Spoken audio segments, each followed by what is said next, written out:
COVID ini. Nah, dari risetnya UI itu diperkirakan corona sudah masuk pada akhir bulan Januari. Sedangkan dari Universitas 11 Maret kemarin menyampaikan bahwa jumlah dari masyarakat atau penduduk yang positif itu lebih dari 10.000 dari hitungan kalkulasinya mereka.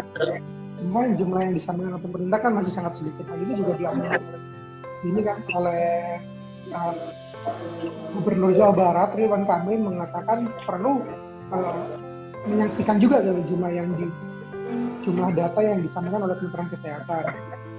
Di satu sisi Indonesia barusan hari ini kalau nggak salah itu Presiden menyatakan Indonesia tidak masuk 10 besar jumlah kasus terbanyak lah. Masalahnya kan apakah data itu disembunyikan sebagai masuk dalam 10 besar pengidap COVID terbanyak atau bagaimana? Cuma yang paling menarik dari isu ini kan kemarin yang sempat disampaikan oleh Kapolri ya, sepertinya pemerintah dan terutama Presiden dan jajarannya itu memiliki kekebalan mengenai penanganan fenomena COVID. Nah, sebelum itu juga ada fenomena lagi yang lain bahwa salah satu undang yang Perpres ya kalau nggak salah itu mengatakan pemerintah tidak bisa dituntut mengenai keuangan yang digunakan dalam penanganan fenomena corona. Nah, banyak gitu loh peluang-peluang yang isu-isu saat ini yang sangat terdengar. Di satu sisi ada kabar lagi bahwa koruptor akan dikeluarkan yang usia 60 tahun ke atas karena ditakutkan nanti terkena corona atau seperti apa. Padahal secara fenomenanya sel para koruptor itu terpisah. Mereka sendiri terisolasi, tidak kumpul bareng seperti narapidana yang lain. Tahu gimana ini? Mungkin dari apa dulu ya? Pak Banu belum pernah bicara sama sekali. Di grup juga kan nongol. Jadi kesempatan pertama Pak Banu lah mau menanggapinya gimana Pak? Wah, udah direkam ini Pak ya? Wis tak rekam. Sama Pak Banu. Iya, udah direkam ini Pak. Didin. Pak Banu monggo, waktu dan tempat dipersilakan. Ya wis terlalu banyak lah kalau kita lihat di media cetak ya wis akeh isune ning gone grup ya wis akeh isune karena kita mau pilih yang mana. Jadi di grup aku baca, di grup Sawu kita mau pilih yang guyonan apa yang sing kira-kira rada ilmiah titik kan ngono. Nah, aku sih analisis itu kan sudah kita bisa baca sendirilah. Ibarat wong gawe sego goreng ki kabeh wong iso tapi rasa sego goreng sing enak kuwi kan hanya sedikit sing iso masak kan. Jadi menurutku kalau aku sekarang pada tataran ya sebenarnya apa sih yang bisa kita lakukan? Nah, analisis wis banyak lah ngarahku. Yang bisa kita lakukan opo ya mau sempat ngobrol bedaru ya opo nak misalnya mungkin nggak tahu kita bisa riset yang benar-benar ilmiah, nggak cuman hanya obrolan warung kopi ngono loh. Nah, kuwi sing sebenarnya pengen tak lakukan terkait tak bermasalah ya memang kan menurutku intinya masih kita memang nggak siap. Bener sing diomong ke Prabowo dhisik pas dia ngomong kalau kita diserang lho Pak hari ini juga kita akan kalah karena alutsista kita bla pasti kurang. Nah, kejadian ya persis koyo saiki. Sekitar kira-kira ngono lah. Saiki dia Menteri Pertahanan ya, dia bertahan ra serangan Covid tinggi juga. Nah, monggo Pak Didin niku. Oke. Saya dari awal itu memang pengen banget memberikan saran kepada pemerintah, terutama ke Pak Jokowinya. Pak Prabowo kan? Prabowo. Enggak, karena Pak Prabowo bukan penanggung jawab. Begini, tolong teman-teman dimatiin dulu mic-nya ya, biar saya ngomongnya jelas di rekaman nanti. Secara pribadi saya itu dengan Pak Jokowi itu sangat suka, orangnya sederhana, humble, terus dan dia berangkat bukan dari parpol, bukan dari kekuatan, bukan dari anasir lama, tapi benar-benar sesuatu yang original, yang baru, dan itu dari bawah. Saya suka banget di situ. Nah, oleh karena semacam itu saya menyukai beliaunya itu, justru saya akhirnya merasa sayang sekali kenapa Pak Jokowi dikelilingi oleh pembantu-pembantu yang menurut saya dua yang saya sayangkan. Yang nomor satu, seolah-olah ada yang meninggalkan beliau, tidak bersuara, tidak bersikap, tidak ditampil di depan umum, tidak memberi pencerahan sesuai sektornya masing-masing.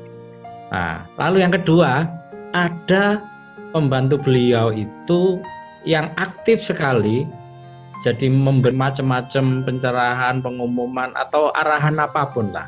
Tetapi konten atau isi dari public address-nya itu justru akan membahayakan bagi posisi Pak Jokowi itu sendiri selaku sebagai kepala negara maupun sebagai kepala pemerintahan.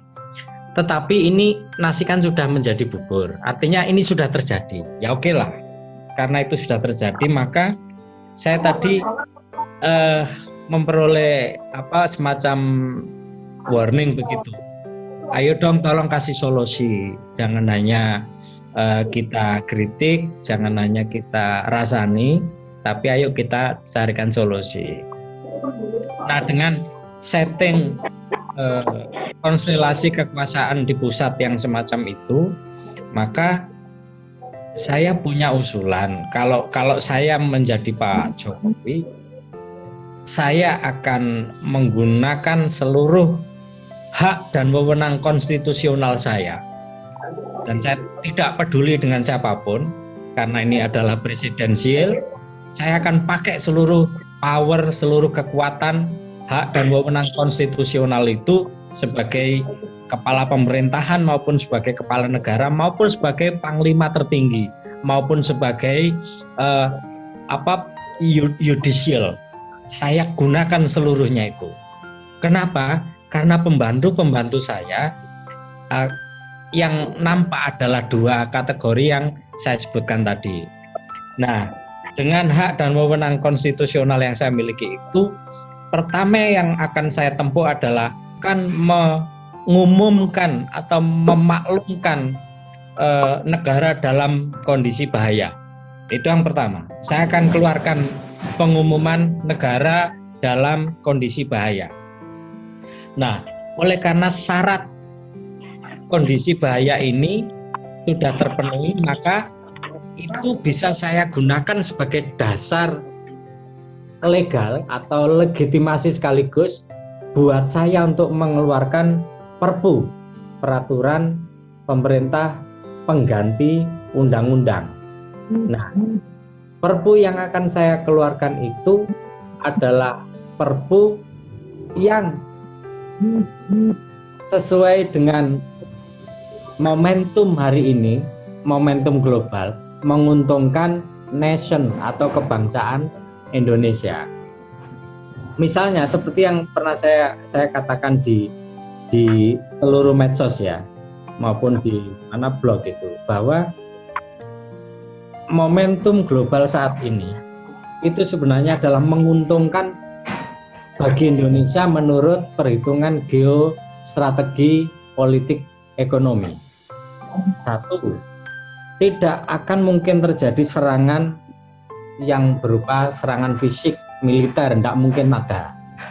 Kedua, tidak akan terjadi hubungan ekspor impor dalam waktu yang agak lama.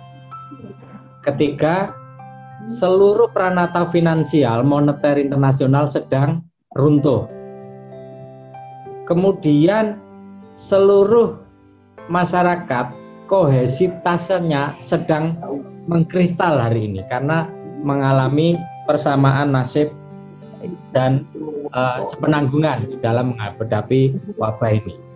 Lalu yang berikutnya, ternyata mereka-mereka yang selama ini mengaku NKRI itu ternyata justru melarikan diri dari Indonesia. Terbukti dengan pelarian modal mencapai 34 triliun itu yang terdeteksi dengan update seminggu yang lalu.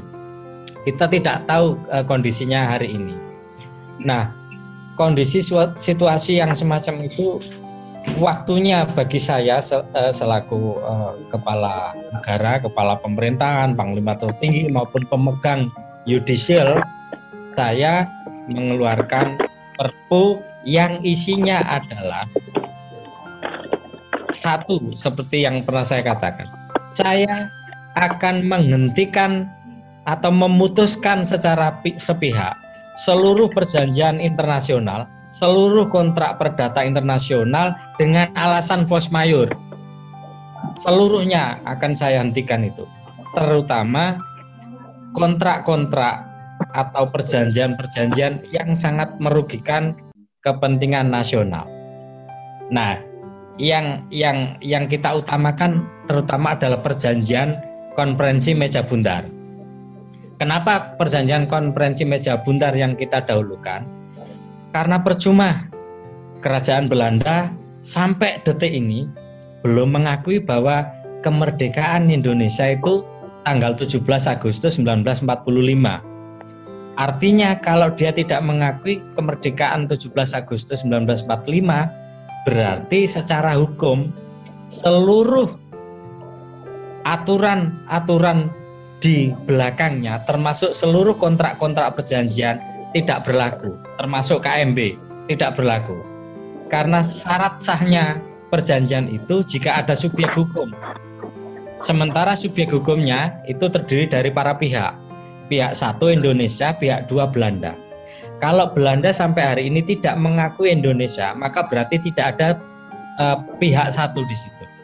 Artinya secara hukum perdata internasional, KMB itu tidak sah sebenarnya. Lah kalau perjanjian KMB itu tidak sah, maka kemudian konsekuensinya adalah kita kembali kepada finansial Republik Indonesia. Apa itu? Kita kembali pada ORI atau Uang Republik Indonesia. Kita hapus itu Bank Sentral. Lagi orang saya ngobrol asep tadi ngobrol. Kita akan Bank Sentral akan boleh bercokol di Indonesia, tapi bukan dia yang punya wewenang untuk mencetak uang. Uang harus dicetak oleh pemerintah atau negara Republik Indonesia, bukan Bank Sentral yang ternyata pemilik sahamnya adalah bukan rakyat. Itu kita putuskan karena berdirinya Bank Sentral atau BI itu sebenarnya adalah hasil daripada konferensi meja bundar. Kalau konferensi meja bundarnya kita putuskan secara pihak dan tidak kita akui, maka seluruh akibat-akibat hukumnya termasuk berdirinya BI itu juga itu bisa kita abaikan. Lalu kalau BI sudah tidak ada, maka kita kemudian mendirikan Bank Sentral yang memang benar-benar milik Republik Indonesia dengan uang yang benar, bukan ORI, uang Republik Indonesia. Di mana ORI ini dibuat fix, bukan dibuat fluktuasi. Jadi dibuat tetap. Nah, tolak ukur nilai daripada uang Republik Indonesia tidak didasarkan kepada dolar. Kalau mau harus didasarkan kepada emas. Kalau emas kita tidak punya karena Freeport dikuras oleh Amerika, maka setiap uang Republik Indonesia itu harus mewakili aset nasional kita. Jadi tidak ada satu lembar pun uang yang tidak mewakili benda. Nah, kita buat perhitungan bahwa aset Republik Indonesia itu berapa, dari situ kita akan cetak uang dengan underlying atau cadangan aset nasional kita. Apa yang ada di perut bumi, apa yang di atas bumi, dan termasuk jumlah penduduk yang bonus demografi ini adalah merupakan underlying yang bisa kita gunakan untuk mencetak uang. Jadi setiap satu manusia bernyawa di Indonesia berarti sama dengan satu potensi produktivitas manusia. Setiap potensi produktivitas manusia itu adalah jaminan yang bisa kita keluarkan untuk mencetak uang. Sehingga dengan demikian maka kita akan bisa melunasi seluruh utang-utang kelak. Kalau misalnya corona sudah tidak ada, kita bisa membayarnya itu dengan uang Republik Indonesia. Bukan dengan. Kenapa begitu? Karena dolar jatuh di mata ori. Ori akan mencapai nilai yang sangat optimal. Pasti akan mengundang pertanyaan. Kalau kita membuat keputusan sepihak begitu, apakah nanti kita tidak akan diserang oleh negara-negara internasional? Saya katakan pasti diserang. Tetapi sebelum mereka menyerang, kita sudah punya argumen bahwa kondisi force majeure, kondisi secara perjanjian hukum perdata internasional, kondisi yang force majeure semacam itu menggagalkan seluruh perjanjian, seluruh kontrak karya yang ada. Dan itu sudah diakui oleh dunia internasional, force majeure itu.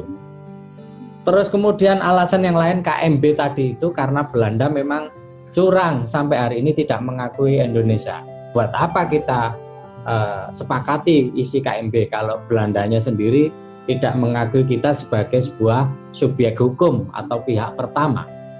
Nah itu. Atau sampai situ dulu, itu baru poin 1, saya keluarkan perpu tentang itu. Yang lain-lain nanti kita lanjutkan setelah ada diskusi. Silakan Daru.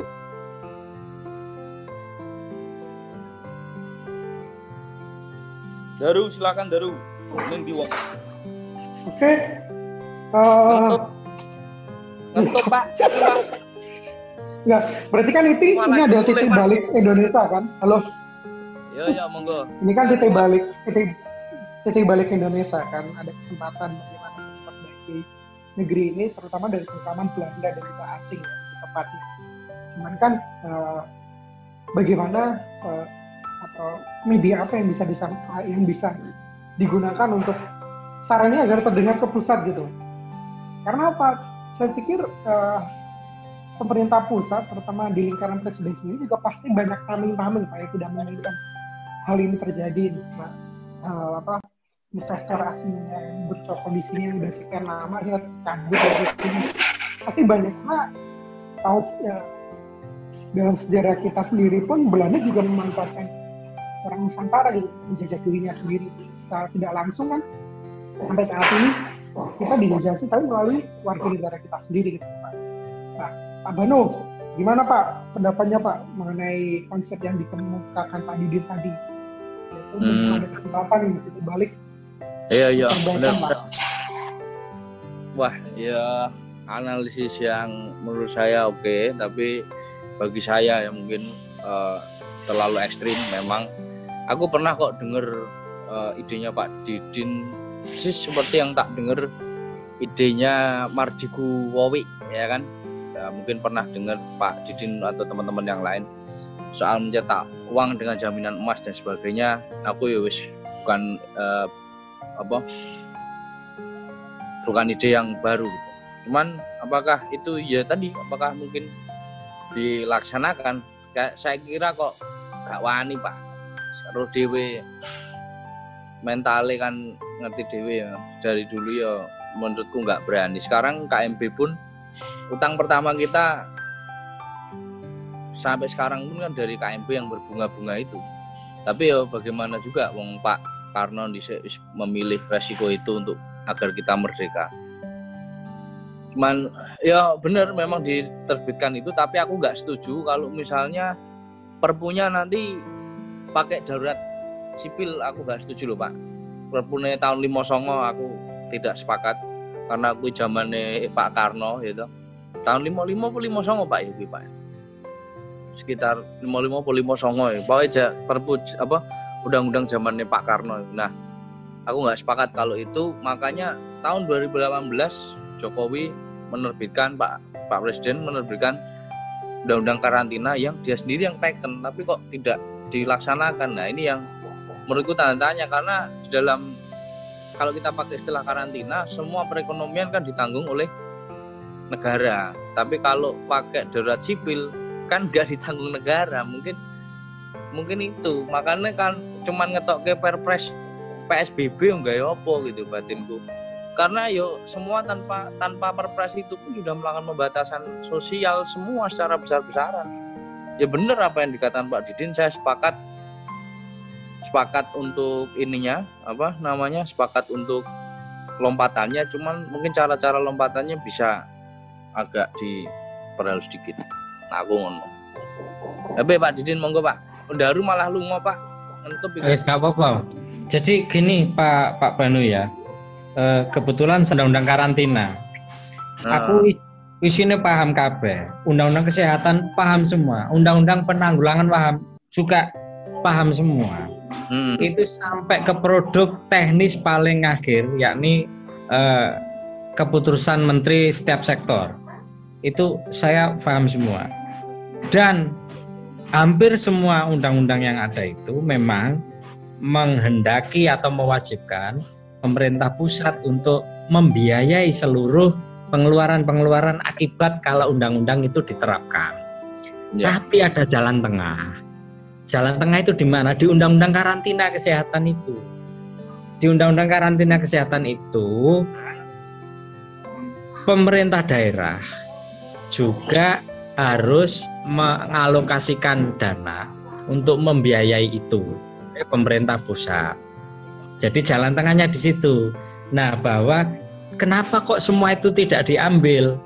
Karantina, undang-undang kesehatan, undang-undang penanggulangan wabah kok justru malah mengeluarkan kepres. Karena nih dugaan saya APBN kita sedang tidak bisa dikurangi. APBN kita itu nampaknya pos-pos alokasinya itu tidak boleh diganggu gugat. Nah, buktinya DPR tidak mengendorse untuk melakukan revisi undang-undang APBN. Itu artinya baik pemerintah, presiden maupun DPR nampaknya kompak. Mereka tidak mau merevisi APBN supaya sebagian dialokasikan untuk wabah ini. Tetapi DPR diam ketika keluar aturan tentang pembatasan skala besar itu. Yaitu artinya political will tidak ada. Jadi sila keadilan sosial, kemanusiaan yang adil dan beradab dan keadilan sosial itu tidak dijalankan dan semua kelihatannya permisif tentang itu. Yang tidak permisif kan hanya kita, karena ini terlepas dari saya mengidolakan Pak Jokowi atau tidak, tapi kita kan cari jalan lurusnya, kebenarannya, karena kita saintis. Kita ambil jarak dari kekuasaan dan menggunakan alat ukur yang sesuai kaidah-kaidah akademi. Oke, itu tuh pilihan yang ditempuh oleh rejim sebagai sistem baik pemerintahannya maupun legislatifnya. Itu alasan mengapa mereka tidak menggunakan seluruh perangkat undang-undang yang sudah ada, justru malah mengeluarkan. Nah, untuk yang tadi itu Pak Banu, yang kenapa saya kok secara radikal itu mengusulkan presiden mengumumkan kondisi bahaya negara. Jadi bukan bahaya karena perang, tapi karena pageblok Pak, karena penyakit. Ada penyakit, pemerintah tidak punya dana, seluruh sumber daya yang ada tidak terkoordinir dengan baik, maka sudah umumkan saja kondisi atau bahaya negara. Mengingat kabinet itu Pak Jokowi sendirian loh ini. Nah, itu menurut saya tidak kasar. Itu meskipun itu radikal ya, tetap tidak kasar. Kenapa tidak kasar? Karena setting dunia internasional hari ini mustahil tentang adanya serangan militer. Semua negara lockdown. Semua kekuatan tiarap hari ini. Tidak ada kekuatan militer pun yang bisa dioperasikan hari ini. Inilah yang saya sebut momentum. Justru pada saat riset seluruh tatanan dunia baru ini, maka kita curi start. Kita ambil momentum. Kita harus membuat terobosan yang sangat radikal dan sangat mendasar menyangkut masalah finansial terutama. Karena selama ini yang saya tahu hutang dari KMB itu baru bisa dilunasi itu di zaman SBY. Itu baru lunas. Padahal itu sudah sejak zaman Pak Karno itu. Nah, artinya apa? Artinya sebenarnya kita sudah sama sekali tidak punya hutang sama Belanda itu. Cuman karena ada klausul di dalam KEB yang menipu kita atau menjebak kita sehingga kita harus tunduk patuh pada oligarki finansial dunia lewat itu yang membuat kita memelaratkan bangsa kita terus menerus. Bagaimana tidak melarat kalau republik ini tidak punya wewenang untuk mencetak uang sendiri, justru yang mencetak uang. Celakanya lagi di dalam mencetak uang itu dia tidak punya cadangan apapun. Sedangkan kalau Republik Indonesia cadangannya jelas, setiap satu penduduk itu berapa nilainya, nilai produktivitasnya yang bisa diwujudkan dalam bentuk nominal, belum yang ada di perut bumi. Kalau Bosman itu mengatakan underlying-nya adalah emas, itu memang bukan hal baru. Itu sejak zaman Kesultanan Ternate dan Tidore, Bani Utsmaniyah, Khalifah Utsmaniyah juga sudah pakai itu, pakai dinar dan dirham. Tetapi yang baru dari Wawi adalah setiap satu uang dicetak itu cadangannya selain berupa emas, hal-hal yang bersifatnya pekerjaan nasional, infrastruktur, itu juga bisa dijadikan jaminan setiap mau mencetak uang. Tapi saya lebih radikal lagi. Setiap satu nyawa itu adalah produktivitas. Setiap satu penduduk itu potensi untuk melahirkan karya. Dan itu harganya berapa kalau dicetak. Nah, jaminannya itulah yang kita sebut sebagai bonus demografi yaitu. Jadi mencetak uang dengan jaminan bonus demografi. Ini saya kira sangat radikal. Kalau momentum ini lewat, maka selamanya kita tidak akan pernah mandiri di dalam kedaulatan finansial. Kita seterusnya akan diperlemah oleh penjajahan dalam jubah finansial atau moneter ini. Lalu kemudian langkah radikal ini juga bisa kita gunakan untuk melunasi seluruh hutang kita, baik kepada UNDP, kepada World Bank, kepada IMF, atau kepada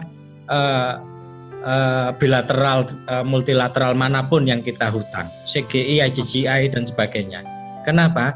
Karena kita sudah punya uang Republik Indonesia dengan nilai yang kurang lebihnya setara dengan dolar, bahkan lebih tinggi dengan dolar.